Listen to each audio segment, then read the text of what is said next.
Research is providing more evidence that Parkinson's disease can be diagnosed through the skin. Very interesting. The study published in the Journal of the American Medical Association yesterday showed the test accurately detected Parkinson's and similar disorders in 93% of cases. The study's lead author, Dr. Christopher Gibbons, is in Boston. He's a neurologist at Beth Israel Deaconess Medical Center and a professor of neurology at Harvard Medical School. This sounds very promising. Explain to us why it could be better to detect Parkinson's through the skin rather than by symptoms, which has been the key up until now.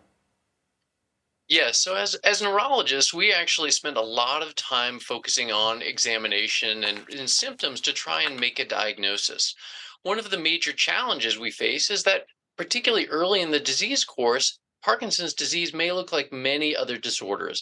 And so there are diagnostic uncertainties that exist. So, particularly early in the case, we would like to know more accurately, is this Parkinson's disease? Or if a case is a little unusual, about half the time, it's a fairly obvious case of Parkinson's disease, but the other half, in fact, may be more complicated. And so a skin test like this can be very helpful both for physicians and patients to make a more accurate and earlier diagnosis. Earlier diagnosis, how much earlier can you diagnose Parkinson's through the skin test, and how does that actually help with treatment?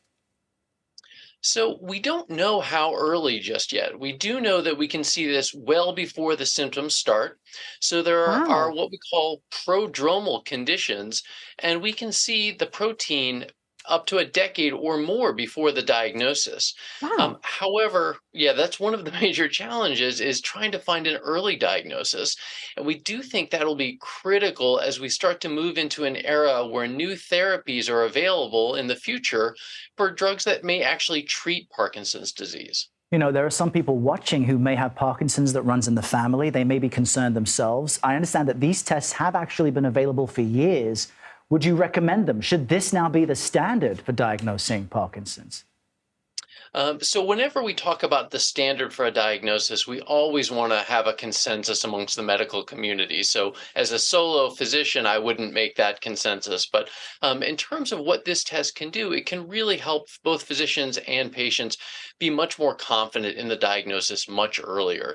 So in those unusual or unknown conditions where the physician and patient are debating, could this be Parkinson's disease? I do think this would make a big difference.